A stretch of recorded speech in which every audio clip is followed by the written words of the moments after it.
언론 여긴 국민 라디오.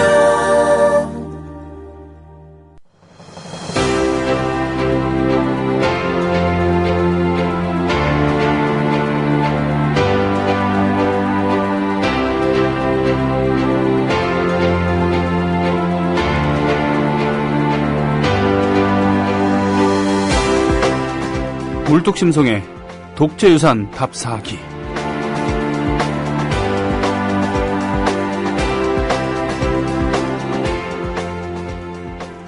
물뚝님께서는 오빠라는 얘기를 좀 자주 들으세요? 자연스럽게는 별로 잘 못 듣는데, 네. 제가 강요를 하죠.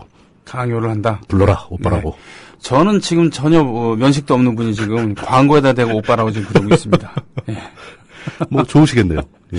부담돼요. 그날 다른 스케줄이 있는데 자꾸 오라 그래갖고. 뭐 스케줄 한번 조정을 해보시죠. 예. 지금 뭐 오늘 이야기하기 전에 뉴스타파 말이죠. 예, 뉴스타파의 보도 권은희 전 과장 지금 후보. 오자마자 그 게시판에 네네. 글들이 쫙 올라가 있네요. 네네. 안 그래도 이게 먼저 첫 번째 보도가 나왔을 때 네. 제가 그걸 보고 바로 그 블로그에 글을 하나 쓰긴 했습니다. 네네. 그리고 이제 저도 그때 생각이 뉴스타파가 이거에 대해서 후속 보도를 할 가능성이 꽤 있다. 예, 그걸 봐야 이제 완벽한 논평을 할 수 있을 것이다. 네네네. 라고 생각을 했는데 마침 이제 오늘 새벽에 후속 보도가 올라온 건 제가 알고 있었는데. 네네. 아직 보지 못했습니다. 예. 후속 보도는 아직 못 보셨고. 예, 핑계일지 모르겠지만 이제 이 원고를 준비하느라고 그렇게 했었는데 그 후속 보도와 관계없이도 그 문제는 좀 조금씩 더 이렇게 냉정하게 봐주시는 게 좋을 것 같다라는 생각을 합니다. 네. 기본적으로 그 언론이 예. 이 언론을 소비하시는 청취자 또는 독자분들한테 제공할 수 있는 정보가 지극히 제한되어 있습니다. 네. 특히 신문 기사라고 해봐야 길이가 되게 짧죠. 그렇죠. 그리고 뉴스타파는 이제 영상 기사인데 영상 뉴스도 시간 제한 때문에 많은 얘기를 할 수가 없습니다. 예. 이 한계가 있다는 걸 먼저 고려를 해주시고, 그다음 두 번째는 언론은 원래 사실 보도가 주 원칙이긴 하지만 우리 사회의 현실에서 항상 그 사실 보도라는 것은 맥락이 더 중요하다라는 게 있는 거죠. 맥락이 중요하다. 그 사실이 무엇을 의미하는가. 네네. 예, 그냥 사실만 떨렁 던져놓으면은 오해를 하기 쉽다는 거죠. 예, 그렇죠. 예. 그러니까 이 권은희 후보에 관련된 보도도 사실 보도를 함으로써 사람들한테 오해를 불러일으킨 측면이 있다. 네. 저렇게 봅니다. 어떻게요? 그럼 너무 짧게 보도를 했기 때문에. 예. 그러니까 그 권은희 후보가 재산 신고를 하는 과정이 뭐 지금 다 밝혀졌겠지만 합법의 범위 내에 있습니다. 네. 선관위도 분명히 인증을 다 했고요. 네. 근데 이제 그거를 갖다가 어떤 맥락에 대한 전반적인 다른 후보들은 어떻게 하는가, 우리 사회의 관습은 뭔가, 또 이런 회사를 통해 법인을 통해서 부동산을 보유한다는 게 어떤 의미가 있는가, 이런 거에 대한 설명 없이 덜컥 그러니까 재산 축소 신고 의혹처럼 보도를 해버리면 언론 소비자들은 오해를 할 수가 있죠. 그 오해를 하게 될 것으로 보이기 때문에 그 진보 언론 또는 대한 언론을 표방하는 그 뉴스타파 같은 그런 단체에게 일반 청취자분들이 기대하는 수치가 있는데 그 수치와 어긋나 버리는 셈이죠. 그렇죠. 그래서 사람들이 화를 내는 것 같습니다. 자, 그래요. 그렇게, 역시 그렇기 때문에 이제 일간지가 못 담는 그런 심층 보도를 주간지가 이렇게 하기도 하고. 그렇죠. 이제 그런 걸 탐사보도라고 하죠. 탐사하고. 예, 전후좌우 설명을 다 하는 건데. 근데 또 문제는 그렇게 긴 탐사보도를 하면 독자분들이 안 읽으세요. 잘 안 봐요. 그게 더 문제예요. 그러니까 또 전달이 안 되는 겁니다. 그렇군요. 그래서 저는 그 언론의 소비자들이 좀 더 진지하게 어떤 사건이 있을 때 맥락을 알기를 원하는 자세. 그 짧은 단신 기사에 너무 일희일비하지 말고, 이게 뭐 이런 일이 있네? 그럼 이 밑바닥엔 무슨 얘기가 깔려 있는 걸까라고 궁금해하는 태도가 필요하지 않을까? 그런 요구가 사회에 많다면은 이제 한때 유행하다 사라진 탐사보도의 장르가 다시 살아날 수도 있죠. 그렇군요. 지금 뭐 진영 논리, 거칠게 얘기하면 진영 논리에 빠졌고 그렇죠? 뉴스타파가 조중동이랑 다른 게 뭐냐? 이렇게 말씀하시는 분들 같은 경우는 이런 부분에 대해서는 좀 우리가 좀 더 마음을 좀 차갑게 가질 필요가 있지 않을까 싶긴 합니다만. 그냥 뭐 순간적으로 화내지 마시고 그냥 잠시 심호흡을 한 두 번 정도 하신 다음에 한 발자국 뒤로 물러서서 전체를 한번 보려고 노력을 하시면 그렇군요. 이게 그렇게 뭐 큰 문제가 될 만한 사안은 아니다. 그리고 하필이면 만약에 이분이 새누리당 후보였다 그러면 다들 좋아하셨겠죠. 예. 그런데 그렇지 않기 때문에 남편이 결국은 이 부동산 투기를 하려고 그런 거 아닌가? 예? 솔직히 말씀드리자면 그런 의도가 없지는 않았겠죠. 네. 근데 별로 성공을 못한 걸로 별로 성공을 못해 보이니까 그런 거 갖고 너무 지금 달려드는 거 아니냐. 그렇죠. 라고 하는 거지만 또 나아가서는 이런 얘기도 할 수 있을 것 같습니다만. 예. 후속보도, 뉴스타파의 후속보도가 나온 거를 제가 보고, 그 1편과 2편 합쳐서 또 지난번에 제가 블로그에 썼던 글을 또 이어서 다시 한번 제 입장을 한번 정리를 해드릴 것을 약속을 드리겠습니다. 그렇군요. 지금 보니까 이재희님께서는 일종의 농담이고 하여튼 그렇게 표현하시면 곤란하죠. 그 물뚝오빠 왜 이리 멋있어요. 네, 독재 유산하지 말고 독재 언론 해주세요. 근데요, 1위 1비 다음부터 나올 때까지 종편에서 못 보신 건 아니시죠? 라고 이렇게. 종편들은 너무 신경 쓰지 마십시오. 그 사람들, 그러니까, 일단 시청률도 그렇게 높지 않고, 물론 대한 언론들도 시청률이 높은 편은 아니지만, 종편은 그냥 지는 해입니다. 지는 해? 지는 해. 그 종편들이 사회적 영향력, 글쎄요, 저는 새누리당 지지자들도, 진지하고 진짜 정치에 관심 있는 분들은 종편 별로 안 좋아합니다. 알겠습니다. 자, 종편은 지는 해고, 지금, 우리 국민TV는 뜨는 해라고. 뜨는 해인데, 힘들죠, 뜨기가. 뜨기가 지금 힘들고 있습니다. 잘 안 떠요, 잘 안 뜨고 있어요, 지금. 아이고. 구름도 많이 끼어 있고요. 아주 힘들죠, 이게. 자, 오늘은 제주도로 우리를 안내해 주신다. 제주도가 아니죠. 거제도라고 하셨습니다. 거제도로 우리를 안내해 주신다고 했어요. 준비해온 이야기를 시작해 보도록 하겠습니다. 제가 먼저 이제 이 방송을 들으시는 분들한테 한번 여쭤보고 싶은 내용이 있는데. 전쟁이 터지면은 항상 필수적으로 생기는 게 포로죠, 포로. 그렇죠. 이 포로라는 존재에 대해서 진지하게 생각해 보신 적이 있는가? 라는 질문입니다. 그냥 피상적으로 영화 같은 데 보면 많이 나오죠. 외국에도 유명한 영화 많았죠. 콰이광의 다리 같은 거에서 포로 집단이 등장하죠. 그런 것들을 보면 포로는 이렇게 적한테 생포된. 일종의 폐잔병 같기도 하고 좀 이상한 신분에 빠지게 된 그런 사람들이죠. 그럼 과연 이 포로들이라는 게 포로 신분이 된 사람의 입장은 어떤 것인가? 이런 거를 진지하게 한번 자세하게 생각해 보신 적이 있는지 궁금합니다. 그러게요. 고대에서는 포로는 죽이거나 아니면은 생포라기보다도 데리고 노예로 삼거나. 그렇죠. 굉장히 열악한 상황에 처하게 되는 거죠. 그렇죠. 어떤 입장에서는 특히 이제 제국주의라든가 특히 일본 같은 경우는 포로로 잡히는 것을 수치스럽게 생각하는 경우도 있습니다. 그래서 포로를 개돼지보다도 못한 취급을 해서 많이 죽였죠. 잡힐 바야 차라리 죽어라 이런 거죠. 그거 굉장히 비인도적인 입장이라고 저는 보는데요. 그렇죠. 포로가 되더라도 죽는 것보다는 사는 게 낫죠. 그리고 어차피 아주 대전제는 이겁니다. 전쟁은 국가 간에 벌이는 사건이에요. 그 전쟁에 참여한 군인들 개인의 입장에서는 상대편 국가에 속한 군인과 이쪽 나라에 속한 나와 그 개인 간에는 아무런 원수나 원한진 일이 없어요. 그렇죠. 그냥 동등한 개인입니다. 똑같이 자기가 속한 나라를 위해서 나라에서 징집을 하니까 나라를 위해 나와서 싸우다가 전세가 불리할 수도 있는 거고 성공할 수도 있는 거고 이기면 승전하는 거고 지면은 포로 되는 거죠.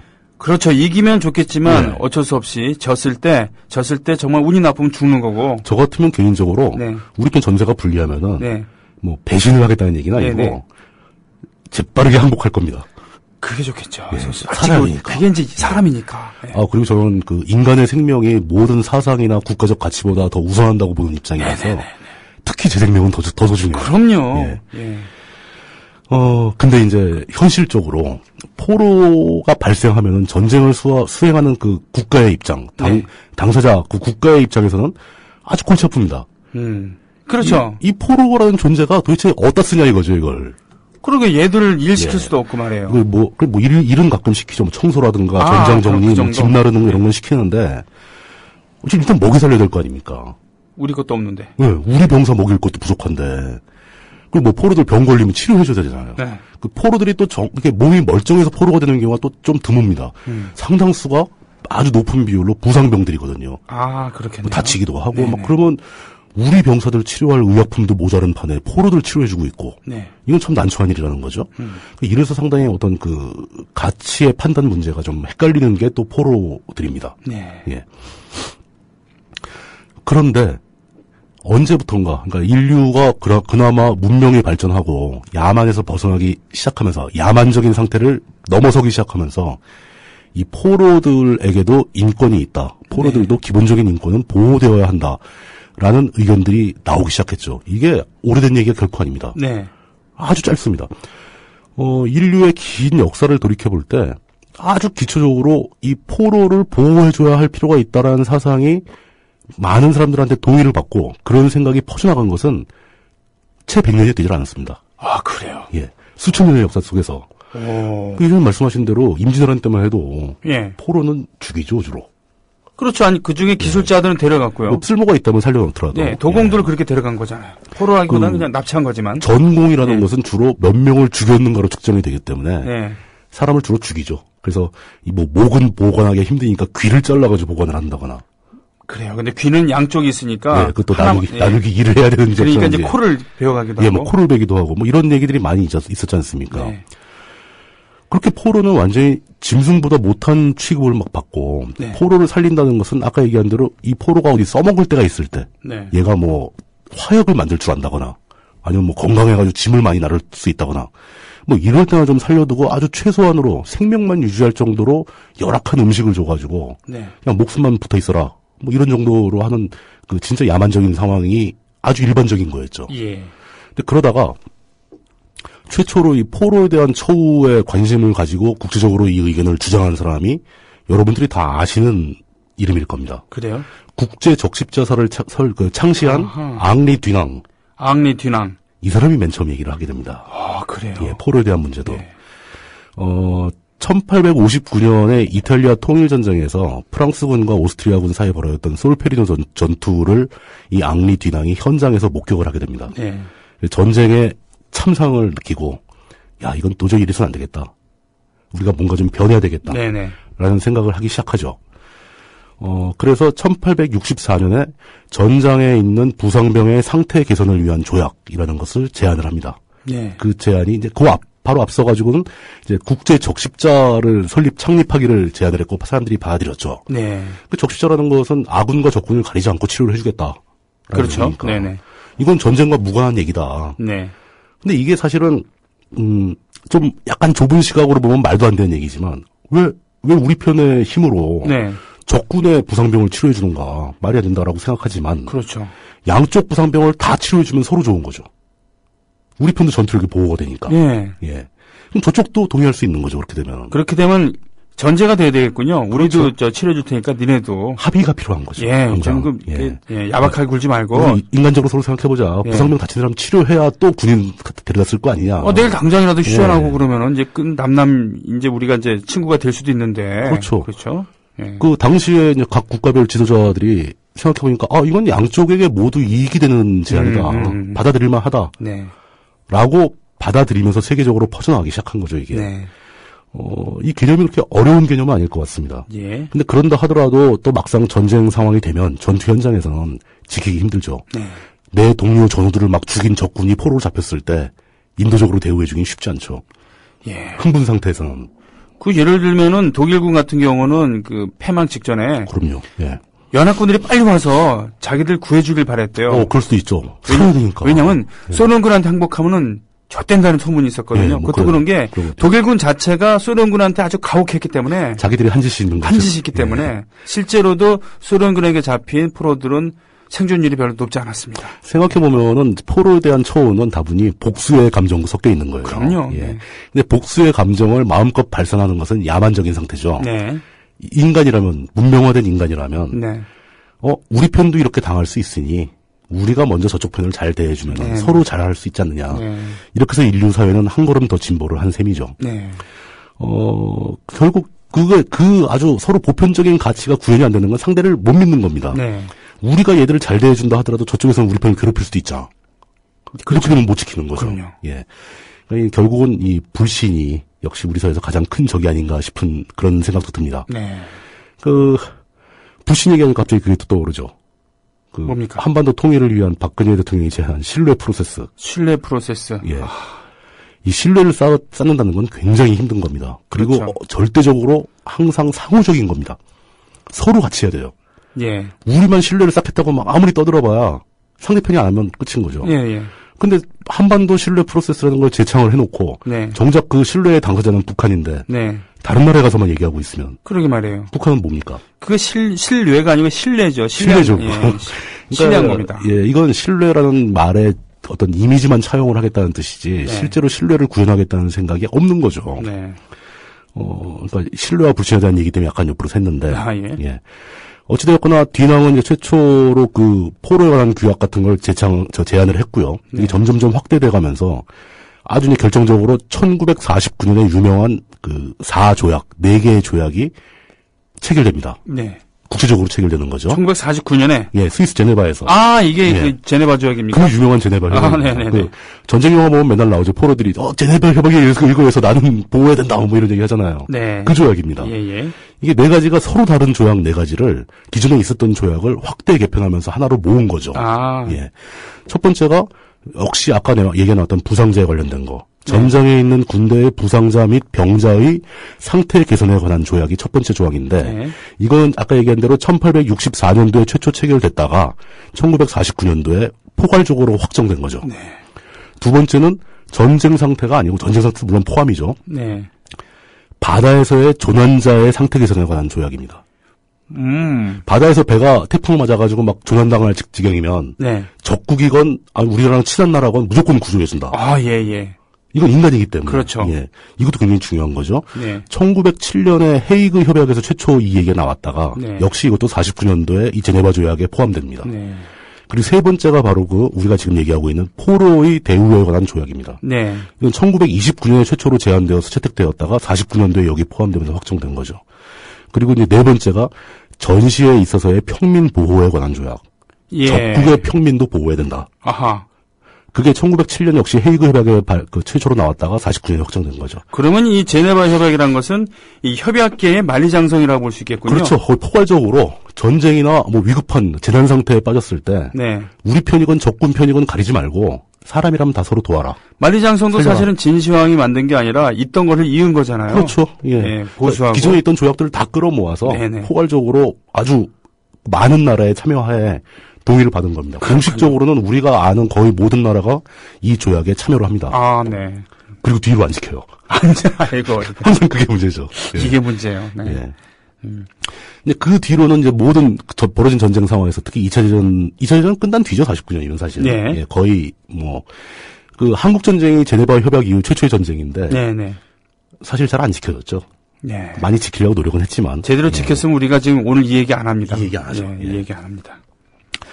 그러니까 그 실제로 전쟁터에서 발생한 포로를 인간적으로 대우해야 된다는 그 전 세계적인 합의가 네. 겨우 1949년에 와서야 포괄적으로 맺어진 겁니다. 네. 인류 사회가 그렇게 아주 진보한 사회가 아닌 거예요. 최근에 들어서 그게 가능했습니다. 네. 근데 그런 조약이 없어도 포로는 아까 얘기한 우리가 포로를 써먹을 때가 있다 뭐 이런 얘기를 하지만 네. 전투 시에는 나름대로 또 포로의 이용 가치가 있는 것도 사실이었어요. 네. 이게 어떤 형태로 구현되고 있는 거냐면은 2차 대전을 치르면서 일본군이 네. 사실 한반도는 자기 영역이었고 네. 그 동남아에 가서도 전쟁을 벌이고 태평양에서 전쟁을 벌이고 막 그러면서 연합군하고 포괄적으로 전면전을 벌이지 않습니까? 그렇죠. 그러면 일본군도 그 연합군 포로를 많이 잡았을 겁니다.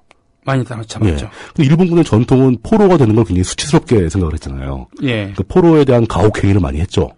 일본 제국주의는 좀 잔인하게 되었습니다. 잔인하게 되었습니다. 예. 그럼에도 불구하고 일본은 일본 본토에 전국에 약 200여 개소의 포로 수용소를 만듭니다. 그래요? 포로를 수용할 수 있는 네네. 굉장히 많이 만든 거죠. 네. 그리고 한반도에도 당시의 일본의 후방 지역이었죠. 한반도에도 일제가 연합군 포로를 수용할 수 있는 포로 네. 수용소를 4곳에 만듭니다. 아. 근데 이게 의도가 좀 수상한 거예요. 과연 포로를 보호하고 안전하게 케어해주기 위해서 수용소를 만든 것인가? 아하, 뭔 얘기인지 알겠습니다. 예. 예. 우리나라에 이제 4곳이라는 게 서울, 부산, 인천, 흥남에 만드는데 서울은 물론 중심 도시니까 네네. 가장 중요한 곳이고 인천, 흥남, 부산 다 한반도에서 제일 중요한 항구 도시죠. 전쟁을 수행하는 국가에서 항구는 어마어마하게 중요한 지점입니다. 왜 그런 지점에 포로 수용소를 만들었을까? 방패막이. 방패죠. 네. 포로를 인간 방패로 활용을 하는 겁니다. 일본 전국에 200여 개의 포로 수용소 만들어진 위치도 다 주변에 뭔가 중요한 게 있는 포인트마다 포로 수용소를 만들어요. 역시, 예. 실제로 반대로 생각하면 그 포로 수용소에 있는 포로들이 작당을 해가지고 네네. 포로 수용소를 탈출해서 무슨 테러 행위를 벌인다거나 그러면 중요시설 근처에 놔두면 안 되는 거 아닙니까? 그렇겠죠. 그런데도 지금 말씀하신 방패막이 역할이 있다고 판단을 했기 때문에 일본은 항상 포로 수용소를 제일 중요한 포인트에다 만듭니다. 그랬군요. 예. 실제로 우리나라 인천에 있던 일제가 설치한 포로 수용소의 위치를 보면은 네. 지금 인천에 있는 제2국제선 여객터미널 바로 옆에 수인사거리라고 있습니다. 네네. 그 수인사거리에 신광초등학교 자리가 있는데 예. 그 자리가 일제가 운영하던 포로 수용소 자리입니다.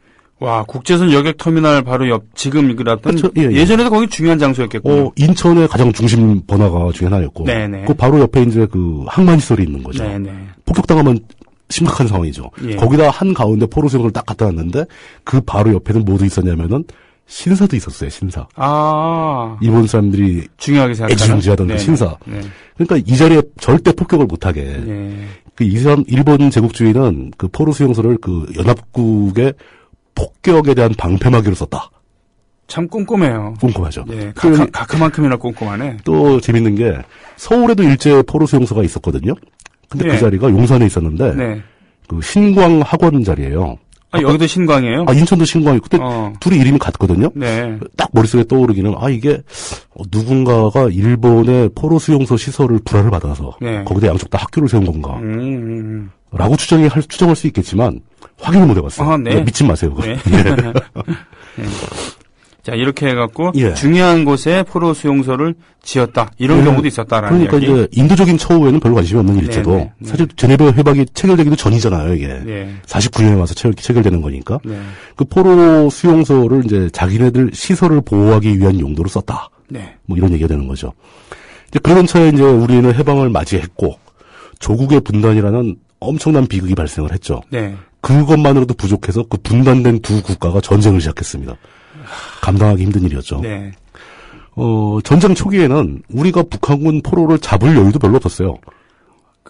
도망가기 바쁘니까. 도망가기 바쁘니까 무슨 예. 잡어. 예. 우리가 잡히지 않으면 다행이죠. 그렇죠. 예. 근데 그래서 쫙 밀려 내려갔다가 다시 이제 인천 상륙 작전하고 막 밀고 올라가면서 포로들이 대량으로 발생을 하죠. 그렇죠. 왜냐하면 예. 퇴로를 끄는 상태에서 그 허를 찌른 거잖아요. 완전히 중간을 허리를 잘라버렸어요. 허리 잘라버렸기 예. 때문에 그때 그 인민군들은 퇴각하는 것이 지상 명령이었고 실제로 질서 있게 퇴각을 조직했다 그래서 상을 받은 지휘관도 있었지만 그걸 하지 못했다 그래서 처벌을 받은 지휘관도 있었어요. 그럼요. 항상 예. 전쟁에서는 제일 중요한 게 이겼을 때 진군하는 것보다 네. 질서 정연한 후퇴가 더 중요하거든요. 우리나라에서는 질서 있는 퇴각을 못해서 사단을 말아먹었다가 수도 없죠. 나중에는 군단까지 말아먹은 사람이 나중에 국방부 장관, 육군 참모총장을 했습니다. 그렇습니다. 예. 그렇게 해서 이제 압록강변까지 막 밀고 올라가면서 포로가 넘쳐나자 네. 이 연합군은 평양에 먼저 포로 수용소를 설치를 합니다. 네. 근데 그게 몇 달 가지도 않았죠. 금방 다시 밀려 내려왔으니까. 그렇죠. 예. 네. 그래서 후퇴하면서 서울에 다시 포로 수용소를 설치했다가 네. 서울도 위험하다 해가지고 부산으로 포로 수용소를 옮깁니다. 네. 그러면서 포로의 숫자가 점점 늘어나다 보니까 연합군 입장에서는 이 포로들을 총괄 관리할 수 있는 수용소가 필요하다라는 판단을 해서 네. 그 통영 거제도에 대규모 포로 수용소를 설치하기에 이릅니다. 거제도는 지금 지리상으로 보면은 제주도 그리고 강화도에 의해서 세 번째로 큰 섬인가 그럴걸요? 굉장히 면적도 넓고요. 거제도가 더 큰가 강화도가 더 큰지는 기억이 잘 안 나지만 하여튼 굉장히 큰 섬입니다. 근데 초기에는 우리나라 내부에서도 네. 이 제주도에 포로 수용소를 설치하자는 의견이 많이 있었습니다. 네. 그 제주도와 거제도를 놓고 많이 이제 왔다 갔다 했는데 네, 네. 결과적으로 제주도는 좀 약간 부적합하다는 판정이 났고 네. 또 뭐 육지에서 너무 멀리 떨어진 것도 있고요. 그렇죠. 먹을 것 되는 것도 힘듭니다. 먹을 것도 힘들고 네. 또 유사시 만약에 사태가 발생했을 때 또 네. 바로 아픈 기억도 있는 곳이고. 네. 예. 그 거제도가 최종적으로 결정이 되면서 1950년 10월 27일 그러니까 이거 금방입니다. 네. 그 전쟁이 발발한 지 한 6개월도 채 안 돼서 결정이 됐고 설치가 되기 시작했고 그 이듬해 51년 2월부터 포로가 수용되기 시작합니다. 네. 그걸 빠른 속도로 진행이 된 거죠. 그러게 말입니다. 예. 그때 이제 그 설치한 포로 수용소의 면적이 네. 그 거제시 신현읍 연초면 남부면 일대에 1200만 제곱미터에 달했다고 하니까 1200만 제곱미터라 그러면 한 360만 평 정도 되는 땅입니다. 서울대학교의 지금 반보다 좀 더 크네요. 그러니까요. 예. 이 넓은 땅에 이제 포로를 수용하기 시작해서 최고로 많이 수용되었을 때 기록에 의하면 네. 약 17만 3천 명 정도의 포로가 수용돼 있었다고 합니다. 어휴, 많았네. 어마어마하죠. 엄청나네. 예. 사단 병력이 한 12,000명이라고 잡으면 네. 뭐 한 15개 사단 이상이 수용된 케이스죠. 네. 예. 그 17만 3천 명 중에는 북한군이 15만 명, 네. 중공군이 2만 명, 네. 기타 이제 뭐 인민의용군 뭐 막 이런 사람들이었고, 네. 그 중에 여성 포로도 약 300여 명 정도가 있었다고 합니다. 그렇군요. 그 북한군에도 여군들도 있었던 여군들이 거죠. 있었죠. 네. 예. 아니 뭐 전쟁 관계자였을 수도 있고. 네. 근데 문제는 이 연합군, 사실 연합군이라고 해봐야 미국이죠. 미국이죠, 네. 미국이 모든 걸 다 결정했으니까. 거의 다 했으니까. 예, 미군의 관점에서는 이 사람들이 50년대에 굉장히 규모의 경제를 신봉했던 것 같아요. 네. 포로 수용소를 여기저기 한 너댓 군데 만들어서 분산 수용한 게 아니라 네. 그냥 한 군데 크게 만들어서 네. 거기다 몽땅 때려넣자. 예. 그게 관리하기 좋을 거다. 네. 라고 했는데 결과적으로는 너무 커서 문제가 된 거죠. 너무 커서 문제죠. 너무 커져. 예. 너무 컸죠. 예. 예. 15만 명이 단결하면 못할 게 뭐가 네, 있습니까? 뭐 그걸 관리하고 있는 병사들의 숫자가 많은 것도 아니고, 그러게요. 예, 위험한 상황이 올 수도 있었고 실제로 왔었죠. 네. 예. 네, 그렇게 대규모 포로 수용소에 수용된 포로들이 뭘 할까요? 수용된 상태에서 아니 뭐 지금 4대강 만들 것도 없고 그죠? 예. 할 일이 없죠. 그러게요. 포로들은. 원래 그 제네바 협약상에도 포로들한테 과중한 노동을 시키면 안 되게 돼 있어요. 네. 그러니까 노동을 시켜도 된다면 막 20시간씩 일 시키고 그러면 곤란하니까. 네. 공식적으로는 포로는 아무것도 하면 안 되죠. 활강의 다리를 보면 포로들이 뭐 다리를 건설했어요. 다리를 건설하고 막 그러긴 하죠. 네. 그냥 그저 그 처분만 기다리고 뭐 포로 교환을 한다거나 뭐 이런 걸 기다리면서 그냥 시간을 보내는 겁니다. 주는 네. 밥 먹고. 네. 이제 물론 이제 자기들끼리 뭐 조를 짜가지고 밥도 하고 빨래도 하고 뭐 청소도 하고 그런 걸 해야 되겠죠. 네. 뭐 그런 거에 다 해주진 아니니까. 그렇죠. 이게 무슨 호텔에 온 것도 아니고. 네네. 예. 그런데 이제 중요한 것은 그들이 포로 수용소 내부에서 무슨 조직을 결성하거나 네. 이 명령 체계를 복구한다거나 이런 일을 하면 안 되는 거죠. 그렇죠. 분명히 포로들 내부에서도 그 서열은 있습니다. 뭐 장교들도 있고 병사들도 있고 막 이러니까. 네네. 근데 그건 다 무력화되어야 한다라는 게 포로의 기본이죠. 기본은 그렇습니까? 기본은 그렇죠. 예, 왜냐하면 그들 내부의 명령체계가 다시 구현되는 건 곤란한 일이거든요. 근데 실제로는 안 그렇잖아요. 대접은 잘해주죠. 네. 장교에 대한 대접은 해주는데 그건 인도적인 차원에서 해주는 거지. 네. 그 장교한테 어떤 권위나 권력을 주는 건 절대 아닙니다. 네. 예. 하지만 이 10만 명이 넘는 사람들이 한 구역 내에 와글와글 모여 있으면 그것도 하나의 그 사회가 구성되는 겁니다. 당연하겠죠. 예, 그 사회에서 밥 먹고 할 일이 없는데 이 사람들이 뭘 하겠어요. 자발적으로 권력이 형성되고 사람들이 집결을 하기 시작하고 파벌이 만들어지고 이렇게 된다는 거죠. 이게 17만 명이 아니라 17,000명, 1,700명만 있어도 1,000명만 있어도 서열이 생기죠. 그럼요. 예. 예. 3명만 모여도 서열이 생길 판인데요. 하긴요. 예. 네. 근데 거기다 이제 그 17만 명을 관리할 병사들만 없으니까 이런 걸 적절하게 통제를 못 해주고, 그냥 네. 보급품 들어오면 던져주고, 니들끼리 알아서 나와 먹어라, 막 이런 식으로 관리가 되니까, 점점 이제 사태가 별로 안 좋아지는 겁니다. 결과적으로 이제 미리 결론부터 말씀드리면, 그때 이제 거제도 내에선 친공포로와 반공포로 간의 대립이 극단화되었다. 이게 문제였어요. 라고 얘기를 하는데, 저는 이게 뭔가 약간 오해를 유발할 소지가 있다고 보여집니다. 네. 왜냐하면, 친공포로, 반공포로 구분하면 이제 공산주의자와 뭐 민주주의자, 뭐 자본주의자, 뭐 자유민주주의자들 간의 대립이 있던 걸로 볼 수 있는데, 네. 포로들 사이에 다 똑같은 이제 북한군 출신인데, 예. 사상으로 대립한 거라고 보기 힘들죠. 아하. 최초에 이 포로 수용소 내부의 실태를 보여주는 이제 다큐멘터리라든가 각종 기록을 보면은, 예.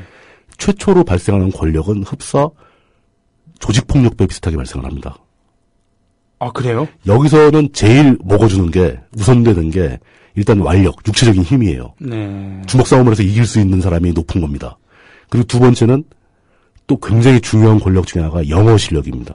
아하. 이 포로 수용소를 관리하던 그 미국 군대, 미군 관리병들과 대화가 되는 사람은 일단 계급이 높아지는 거예요. 역시 먹는 그 힘과 권력이거든요. 파워. 그렇죠. 그렇게 되면 보급품을 분배하는 걸 좌우할 수 있지 않습니까? 그렇겠네요. 이게 여기서 권력이 생기는 엄청 겁니다. 중요하네요. 예. 네. 이런 식으로 그 관점을 접근해야지 네. 이들이 사상의 차이 때문에 분리된 게 아니라는 거죠.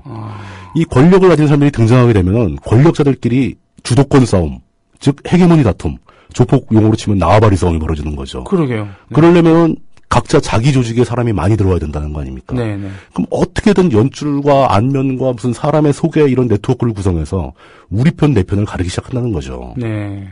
이렇게 수용소 내에 자발적으로 자연 발생적으로 권력 구조가 생기다 보니까 네. 이게 마침 당시에 대립하고 있던 친공과 반공으로 구분된 거지 이 구분이 사상적으로 발생한 거라고 보기에는 너무 피상적인 해석이다. 그렇군요. 그러니까 이제 친공, 반공으로 이렇게 나눠지면 그 사람들의 의도가 아니었을 수도 있다. 그렇죠. 그 사람들은 그냥 살기 위해서 어느 네. 한쪽 편을 들어야 됐었고 네. 마침 들어보니까 그러니까 조선민주주의인민공화국이냐 대한민국이냐 이런 식으로 갈린 것뿐이에요. 그렇게 싸워왔으니까. 네. 사실 그 포로들은 다 북한군 소속이었잖아요. 그렇죠.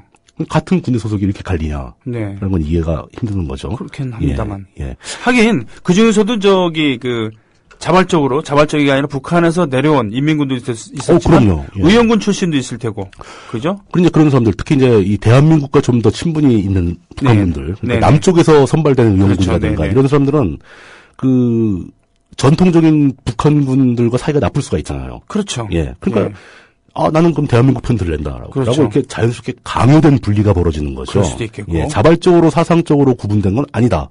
네. 라고 보는 게 적합하다는 거죠. 허영만 화백의 그 오한강. 아주 구체적으로 묘사가 나옵니다. 예, 거기서 구체적으로 나오죠. 그러니까 그 사이에 또 중간 지대에 낀 회색 분자들도 있었고, 네네. 그 인도주의적인 입장에서 너무 잔인한 일들이 많이 벌어지니까 네. 양쪽 모두에게 환멸을 느끼는 사람도 있을 거고, 네. 뭐 이런 식으로 일이 진행이 되게 됩니다. 네.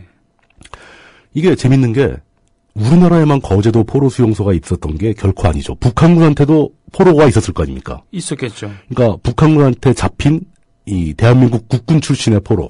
예. 예전에 MBC에 이제는 말할 수 있다라는 다큐멘터리 프로그램이 있었습니다. 명품이었죠. 기억나실 겁니다. 네네. 좋은 내용 많이 다뤘던 네. 프로그램인데 그 프로그램에서 한국 전쟁과 포로라는 3부작을 만든 적이 있습니다. 이거 상도 받고 막 그랬던 작품이거든요. 네. 이제 그 프로그램에 소개된 인물 중에 박진홍 씨라는 분이 계시는데 이분이 북한군에게 이제 국군 출신으로 네. 북한군에게 포로로 잡혔다가 풀려난 사람이에요. 이분이 자기의 경험을 책으로 쓰기도 했습니다. 네. 그 대구 의과대학에 다니던 도중에 19살 나이로 학도병으로 입대한 다음에 예. 중공군에게 포로로 잡혀서 북한의 포로 수용소를 여기저기 왔다 갔다 하게 됩니다. 네. 여기 수용됐다 저기 수용됐다. 그러면서 결국 이제 그 겪은 내용을 다 책으로 쓰게 되는데 마지막에는 53년이 되어서야 휴전에 임박해서야 판문점을 통해서 풀려나게 됩니다. 예. 돌아온 거죠 이제. 네네. 그 과정을 그 돌아온 패자라는 책을 써가지고 잘 기술을 하신 분인데 네. 그분의 내용에 북한 쪽에 있던 포로 수용소의 실태가 많이 담겨 있는데 네. 이거하고 거제도에 있던 포로 수용소의 실태하고 다를 게 하나도 없는 겁니다. 그런 거의 유사하게 진행됩니다. 그럼 그 안에서도 파벌이 있었고 그럼 그 안에서 싸움이 벌어지고 친남한과 친북한이 예, 예를 들면 맞습니다. 싸우기도 하고 그랬던 겁니까? 그쪽에서는 주로 이제 그 인민군이죠. 북한의 정규군들, 그 인민군 관리병들이 나와서 네. 이 포로들한테 회유를 주로 많이 했다고 합니다. 이 포로 수용소는 우리가 여건상 먹을 것도 많이 못 주고 맨날 네. 옥수수나 강냉이나 주고 그러는데 너희들이 인민군에 지원한다면 이빨에 고깃국 먹을 수 있다. 네네네. 맨날 이렇게 설명을 해서 굉장히 많은 국군 포로들이 인민군에 자원 입대를 했다고 합니다. 그렇게 되는군요. 예, 살아남기 위해서. 또한 그 사회주의, 공산주의 특성상 사상 교육을 안 할 수가 없죠. 할 수가 없죠. 그 사람들은 이제 뭐 계속 그런 거 얘기를 하죠. 네. 사회 현실에 대한. 그리고 이 사람들은 이 국군 포로 출신들은 돌아왔을 때 이분도 마찬가지였습니다. 공산주의 물이 들었지 않겠느냐. 네. 그래서 다시 수용이 됩니다. 아이고. 그러니까 이렇게 불행한 일을 자꾸 겪게 되는데 똑같이 마찬가지로 이 거제도 포로 수용소에 잡혀있던 북한군 출신 포로들도 대한민국의 편이 될지 북한의 편이 될지 고민을 하게 되고 네. 선택을 강요받고 네. 뭐 이런 상황에 빠지는 거죠. 그러면서 양쪽 모두 뭐 힘센 사람이 먹을 거 독차지하고 그걸로 사람들 자기 파벌 만들어서 쫄따구들 만들고 막 그런 현상이 거의 비슷하게 발생을 했다고 합니다. 그 막 서로 죽이고 싸우고 막 이런 일도 많고. 그렇게 되는군요. 그러니까 이것은 어떤 그 우리나라만의 독특한 뭐 사상 문제라고 여태까지는 다들 해석을 하시는데 제가 보기에는 이건 인간적인 문제지 사상의 문제 이전의 단계다. 그렇군요. 라고 부르는 게 좋겠다라고 예. 생각을 합니다. 그리고 여기 이제 그 박진홍 씨가 포로로 잡히게 된 전투 얘기를 살짝만 하고 넘어가자면은 예. 오늘 이상이 좀 옆으로 많이 새네요. 아니, 이게 괜찮습니다. 굉장히 중요한 내용이라서 네네. 한국전쟁 전사 중에서도 손꼽힐 만한 굉장히 큰 전투였습니다. 네. 그 북한의 평안남도 덕천 인근에 치러진 것인데, 거기에 그 조통계곡, 그 묘향산맥 줄기 중인데, 이제 조통계곡이라고 이게 병처럼, 물통처럼 생긴 계곡이 있다고 합니다. 묘향산맥 줄기라면 여기 산골이라는 얘기네요. 그렇죠. 평안남도 골짜기. 북부. 네. 예. 근데 거기에서 중공군을 조우를 했는데, 이해할 수 없는 그 퇴각을 했다고 합니다. 중공군들이. 네. 그게 유인작전이었던 거예요. 말려들으면 안 되는 그래서 거는. 그 한국군 2군단하고 미군 보병 제2사단하고 네. 2사단이 이제 극동 담당이니까 많이 왔죠 그때. 예. 그리고 터키군도 한 5천 명이 거기 같이 들어가고 오. 그 진군을 막 했는데 그 호리병 같은 데 안에 들어가서 몰살을 당한 거죠. 아이고. 그래가지고 그 미군 보병 제2사단이 그때 진입한 병력이 80%가 죽고 터키군은 더 했습니다. 터키군 5천 명 중에 300명 살아나왔답니다. 아이고. 그냥 완전히 그냥 몰살을 당한 거죠, 말 그대로. 예. 그 상황에 포로로 잡힌 겁니다. 예. 이 박진홍 씨가. 예. 그럼 이제 그 다음에 그 충격적인 상황을 겪고 생존을 해서 막 정신도 못 차리고 있는데 여기저기 포로 수용소를 전전하면서 네. 그나마 자기는 의대를 다니다 왔으니까 이제 사람들 돌봐줄 수도 있고 네. 막 그랬는데 이제 대학 다니다 온 지식인 분자라고 네. 더 특별히 사상 때문에 더 까다롭게 당하고. 그렇게 됐겠네요. 예. 북쪽에서는 이제 주로 농민의 아들, 뭐 이런 사람들을 더 훨씬 우대해준 사회 아닙니까? 하지만 그래도 네. 지금 오늘 어떤 분이 올려주셨지만 국민사위라고 알려져 있는 함익병 씨 이분이 왜 의사가 되었는가? 예. 그 전쟁이 일어나도 예, 의사는 대우해준다. 포로 잡혀도 의사는 항상 대우를 받죠. 그렇죠. 예. 예. 뭐 그런 식의 내용을 기술을 했는데 저는 이 책을 굉장히 좀 의미 있게 봤습니다. 그러니까 지금 구할 수 있는 책입니까? 그러니까 지금 제가 이 원고 쓰면서 기억이 나서 한번 검색을 해봤더니 네. 그 전자책 형태로 공급이 되고 있는 것 같더라고요. 예. 오프라인에서 팔진 않고요. 그러니까 그건 이제 품절된 것 같고 네, 종이책은 그 전자책 형태로는 얼마든지 공급이 가능하니까. 박진홍. 예, 박진홍의 돌아온 패자. 돌아온 패자. 예. 라는 책이 있었고요. 그 책하고 그다음에 이제는 말할 수 있다 다큐멘터리 중에서 네. 이게 지금 제가 그건 확인을 못 해봤어요. MBC 사이트에서 다시 보기가 가능한지는 모르겠습니다. 그럴 예. 수도 있겠군요. 가능하면 좋겠고, 그거 기회가 되면 한 번씩 보시면, 거제도에서 벌어졌던 일을 이해하는데 아주 큰 도움이 되실 것 같습니다. 자, 오늘 지금까지 얘기해 주신 게, 역사적으로 포로는 어떠한 대우를 받아왔고, 예. 또 근대, 현대사회에서 포로가 어떤 개념으로 진화되었는가, 그리고 제네바 협약으로 대표되는 그런 포로 협정, 이것이 1949년에 만들어졌는데, 그 이후에 최초의 큰 전쟁, 이 한국 전쟁이었고, 그렇죠. 예, 여기서 남북 간의 민족 그리고 이념 간의 싸움이기도 했지만 또 국제전 성격을 가지고 있었던 이 전쟁에서 미군이 거제도에 수용한 15만 명의 인민군 그리고 2만 명의 중공군 또 300명의 여성 포로들 이 사이에서 어떤 일이 벌어졌는가에 대한 얘기는 그 다음 시간으로 미뤄야 되겠죠? 그렇게 되겠군요. 예, 간단히 예고만 드리자면은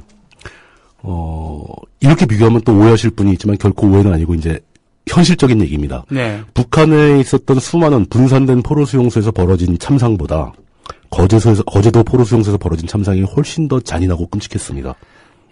저는 그거를 뭐 남한 사회가 더 특별히 나빠서 유엔군이 더 잔인해서 뭐 이런 게 아니라 아까 얘기했던 이유 거제도 포로 수용소의 규모가 너무 컸기 때문입니다. 너무 컸다. 예, 그래서 싸움이 극단적으로 치달아 버렸던 거죠.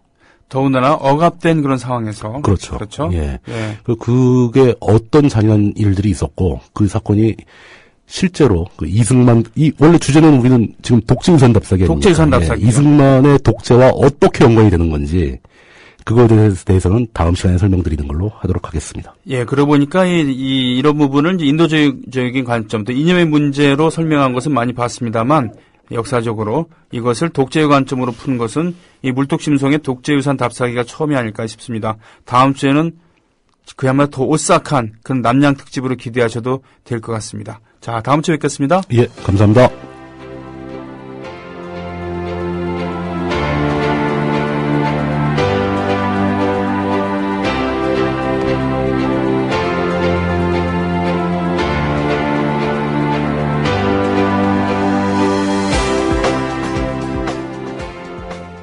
자, 물뚝심송의 독재유산 답사기는 끝났고요. 그냥 물뚝심송만 남아있는데 지금 그 못 가게 지금 하려고 지금 끌어들이고 있어요. 아, 인사까지 했는데 뭘 또. 아, 예. 예. 어차피 팟캐스트로 서비스 될 때는 그거 그렇구나. 여기까지만 됐을 수도 있고 뭐 그런데 왜냐하면 이 글 보고 지금 그래요. 속보 동작을 노회찬 후보와 기동민 후보 곧 단일화 협의 진행 중이라고 되어 있는데 그동안 단일화를 통해서 사실은 뜻있는 분들의 많은 그 동참을 이끌어내기도 했었고 또는 그 상향식으로 단일화가 되기도 했었고 감동스러운 장면들도 꽤 있었습니다만 어떻습니까? 이번 동작을의 단일화 딴지일보의 정치부장의 그런 자격으로 갑자기 이제 불현듯 질문을 받으면 좀 당황스럽긴 한데요. 그렇긴 하죠. 제 얘기를 먼저 하자면은 예.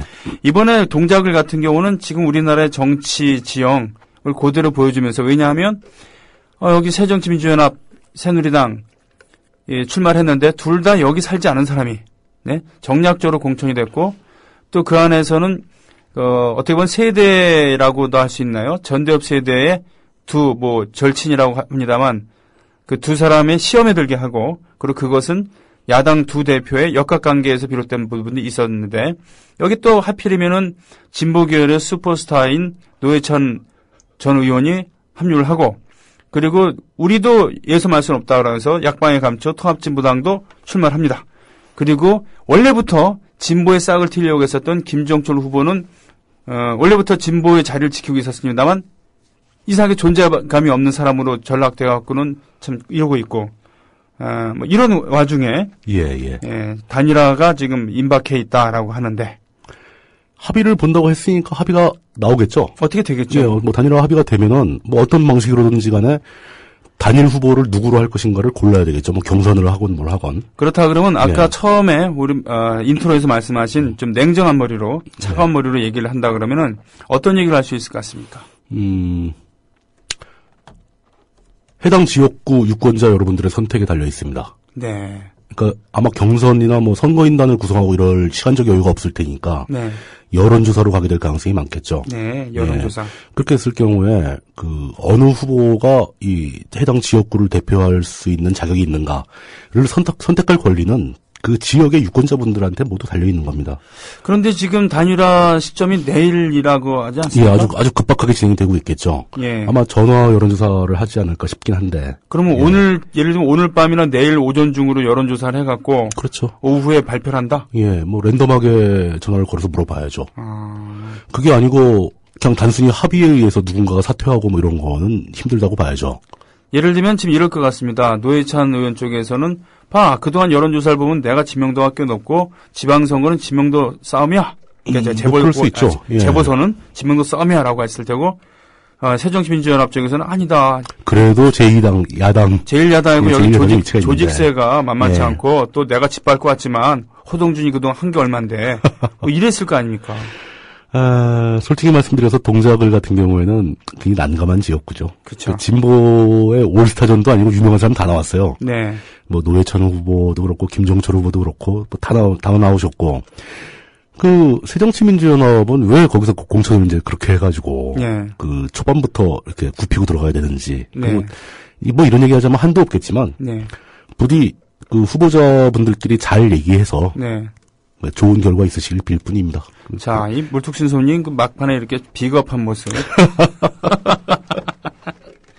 네, 오늘 추이를 지켜보시고 블로그나 딴지일보에 또 쓰실 글들이 좀 있을 것 같습니다. 예, 지켜보고 있습니다. 예, 알겠습니다. 이재희님 재보궐선거 예상도 좀 해주세요. 하는 김에 몇 대 몇으로 정확하게 수원은 어떻게 될 것 같으세요? 라고 하셨습니다. 아니 정치평론가가 제일 해서는 안 되는 게 그런 예상입니다. 그렇죠. 나쁘게 얘기하면 경마보도 그런 거 굉장히 선정적인 보도고 저는 그 우리나라의 언론들이 정치를 그런 식으로 보도를 해오면서 사람들의 정치에 대한 환멸이 더 깊어졌다고 보는 겁니다. 그렇습니다. 그러니까 누가 이기고 있다, 뭐 몇 대 몇으로 이길 거다, 뭐 이런 보도보다는 누가 옳은가, 누가 그른가에 대한 비평을 해줘야 된다는 거죠. 비평.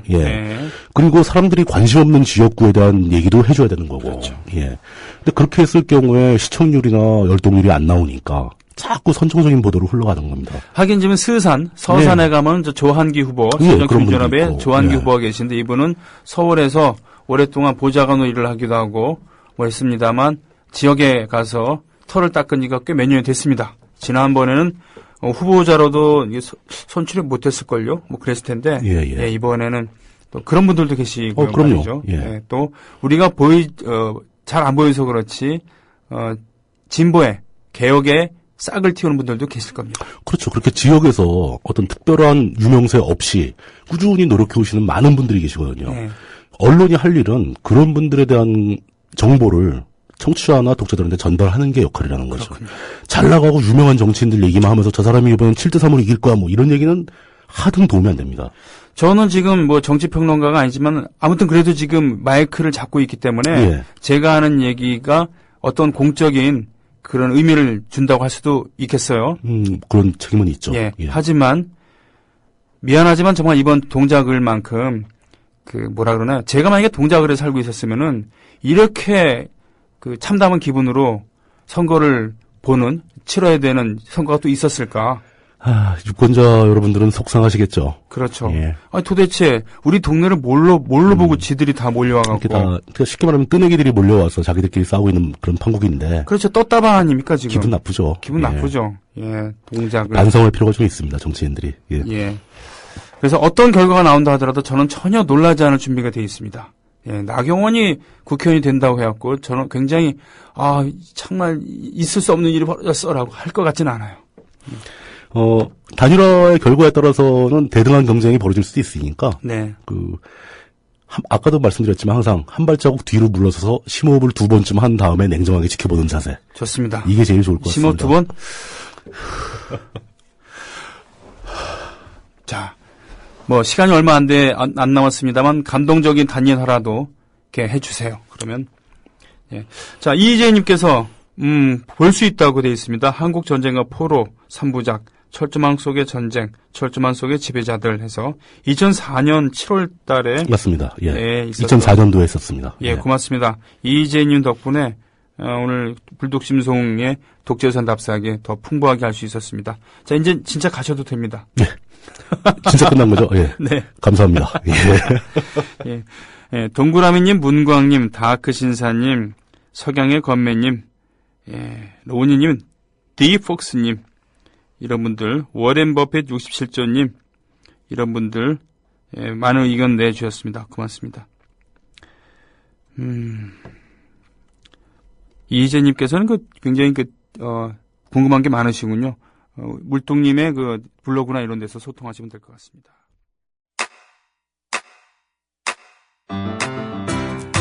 국민 라디오 지지하는 4가지 방법 아시나요? 다운로드하기, 별점 주기, 댓글 달기, 구독하기. 국민 라디오를 보다 많은 이들에게 전할 수 있는 가장 손쉬운 방법. 다운로드하기, 별점 주기, 댓글 달기, 구독하기. 잊지 마세요. 다운로드하기, 별점 주기, 댓글 달기, 구독하기.